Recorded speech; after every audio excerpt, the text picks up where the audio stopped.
Hello students. आज हम सुनेंगे एक और कहानी हिंदी में। कहानी है परियों के देश से आया बौना। चुनमुन करे तो क्या करे, उसे हर वक्त लगता था उसके सिर पर होमवर्क का भारी पहाड़ आ पड़ा है और उसका भार हर घड़ी बढ़ता ही जा रहा है। चुनमुन उसके नीचे दबा पिसता जा रहा था। छोटे से चुनमुन ने इस बड़ी सी परेशानी का हल खोजने की कितनी ही कोशिशें की, पर सफल नहीं हो पाया। उसकी सिरदर्दी बढ़ती ही जा रही थी। हमेशा भीतर दिमाग में ठुक ठुक ठुक ठुक चलती रहती। ऐसा नहीं कि चुनमुन आलसी हो, पर उसकी आदत थी कि कोई उसके पास बैठा रहे, तभी वह अपना स्कूल का काम कर पाता था। अकेले में या तो उसका टीवी देखने का मन होता या फिर सोने का। कभी कभी अकेला बैठा बैठा वह लूडो या कैरम बोर्ड खेलता रहता। फिर ना जाने कब उसे झपकी आ जाती और वह नींद की गोद में चला जाता। उठते ही फिर उसकी परेशानी शुरू हो जाती। Homework, homework. असल में पहले तो मम्मी उसे स्कूल का सारा काम करा देती थी, या फिर मम्मी के पास बैठा बैठा वह खुद काम करता रहता था। जहां कहीं मुश्किल आती थी, मम्मी से पूछ लेता और फिर होमवर्क पूरा करने में जुट जाता था। पर पिछले 6 महीनों में से पापा की तरह मम्मी भी काम पर जाने लगी है। पापा और मम्मी दोनों ही अक्सर शाम को 6 साढ़े 6 बजे तक आते हैं। तो घर में अकेला बैठा बैठा क्या करे चुनमुन। उसकी मुश्किलें तो लगातार बढ़ती ही चली जाती हैं, मगर कोई उन्हें समझता नहीं। स्कूल से आता है चुनमुन तो सीधा पड़ोस वाली मीना आंटी के घर जाता है। उनसे चाबी लेकर ताला खोलता है। कोई चिट्ठी हो या बिजली पानी का बिल तो उसे संभाल कर रखता है। फिर फ्रिज से निकाल कर पानी पीता है, हाथ मुंह धोता है। उसके बाद दोपहर का खाना, और खाना भी क्या, बस फ्रिज से ब्रेड बटर निकाल कर खा लेता है और टीवी देखने बैठ जाता। लेकिन मन में खुट खुट चलती रहती। Homework, homework, homework.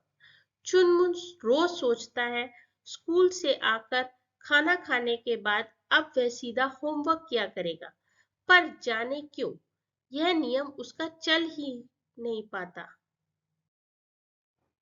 होमवर्क करने की बात सोचता है, लेकिन मन मानता ही नहीं।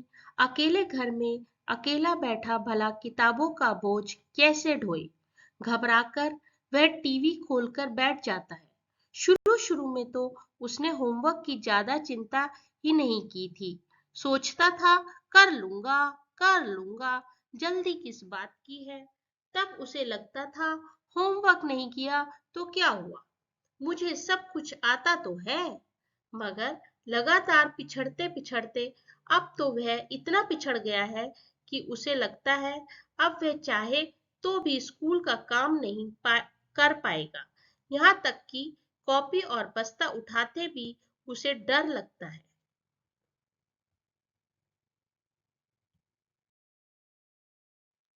और उसका यह डर बढ़ते बढ़ते दिनों दिन पहाड़ होता जाता है।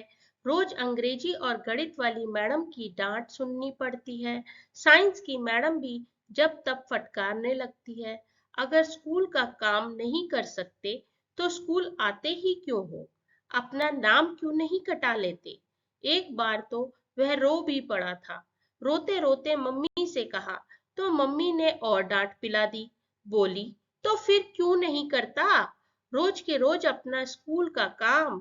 मम्मी, मुझे आता नहीं है, चुनमुन डरते डरते कहता है। लेकिन मम्मी तो खुद ही थकी होती है।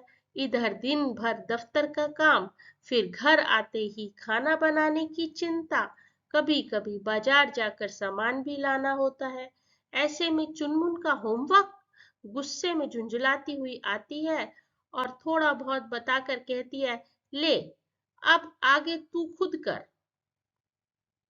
बेचारा चुनमुन कुछ कह नहीं पाता और सामने कॉपी खोले देखता रह जाता है। दो एक सवाल किसी तरह हल करता है, फिर उसकी गाड़ी रुक जाती है। अब वह मम्मी से क्या कहे, क्या नहीं। ओह, कल मैडम डांटेगी, सोचकर उसकी घबराहट और बढ़ती जाती है।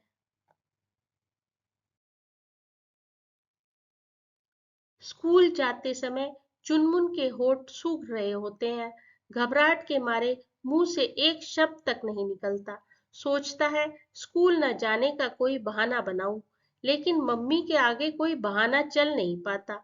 डरते डरते स्कूल जाता है, मैडम की डांट खाता है और लौटते समय उसकी हालत यह होती है जैसे कोई फूल मुरझा गया हो।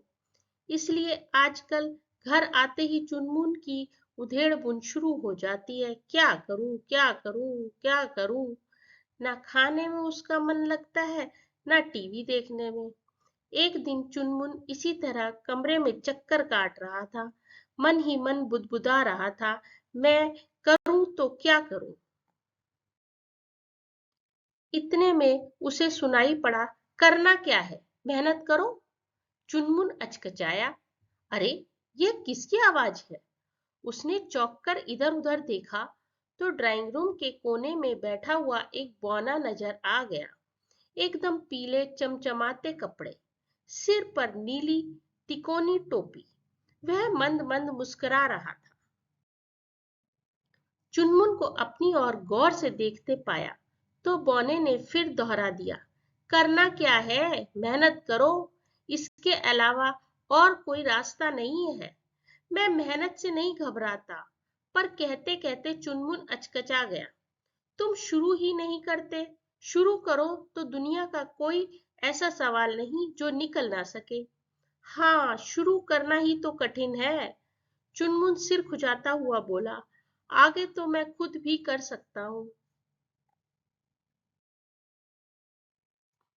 तो लाओ, मुश्किल क्या है, शुरू तो मैं ही कर देता हूँ। बौना मुस्कुराया, तुम तुम भला कैसे कर सकते हो। चुन्मु अचकचाया, तुम्हें मालूम नहीं मेरी पढ़ाई कितनी मुश्किल है, खासकर गणित की किताब। तो लाओ, पहले गणित से ही शुरू करूं। गणित का 7वां अध्याय तुम्हारी क्लास में चल रहा है ना। 7वें अध्याय के शुरू के 7 सवाल मैं हल कर देता हूँ। बौने ने चुनमुन की गणित की कॉपी उठाई और झटपट सातों सवाल कर दिए। फिर कॉपी चुनमुन की ओर बढ़ाकर बोला, अब जाऊं, आगे तुम खुद कर लोगे ना। हाँ हाँ जरूर, चुनमुन बोला और गौर से बौने के हल किए हुए सवालों को पढ़ने लगा। उसे लगा यह इतने मुश्किल तो थे नहीं, मैं भी कर सकता था। बस उसी समय उसने कॉपी उठाई और 7वें अध्याय के बाकी सवाल करने में जुट गया। उसे आज ना टीवी देखने का होश था, ना कैरम लूडो का। रात होते होते उसने 7वें अध्याय के बाकी के पूरे 22 सवाल हल कर लिए।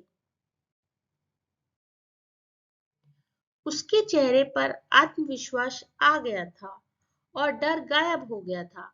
बाकी बचे समय में उसने और विषयों का भी होमवर्क किया। आज उसे यह इतना मुश्किल नहीं लगा। अगले दिन स्कूल जाते समय चुनमुन के मन में डर नहीं, खुशी की एक लहर सी थी। गणित की मैडम सोना मेहता ने हमेशा की तरह डांट कर पूछा, होमवर्क पूरा करके लाए।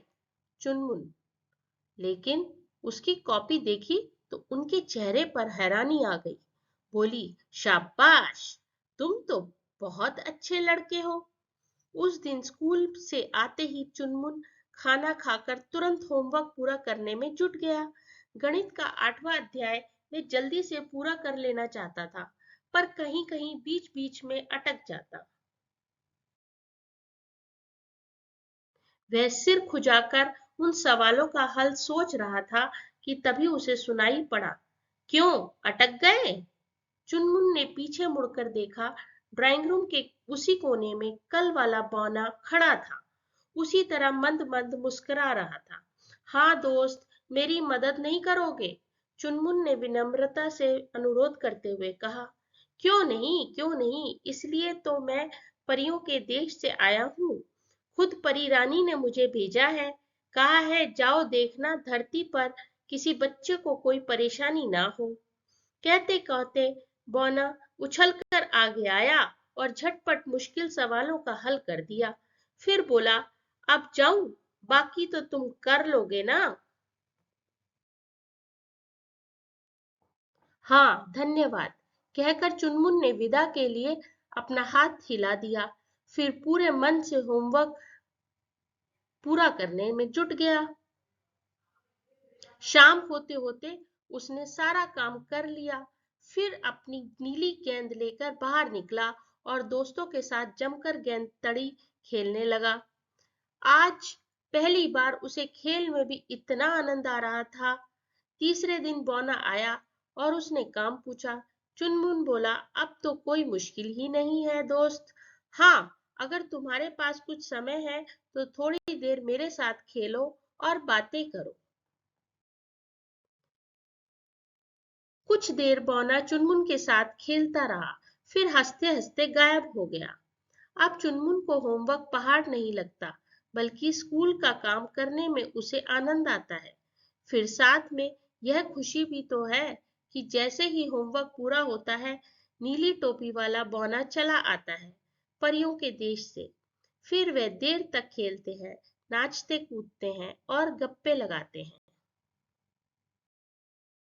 आशा है आपको कहानी पसंद आई होगी। ऐसी और बहुत सी कहानियों को सुनने के लिए चैनल को लाइक करना, सब्सक्राइब करना व शेयर करना ना भूलें। धन्यवाद।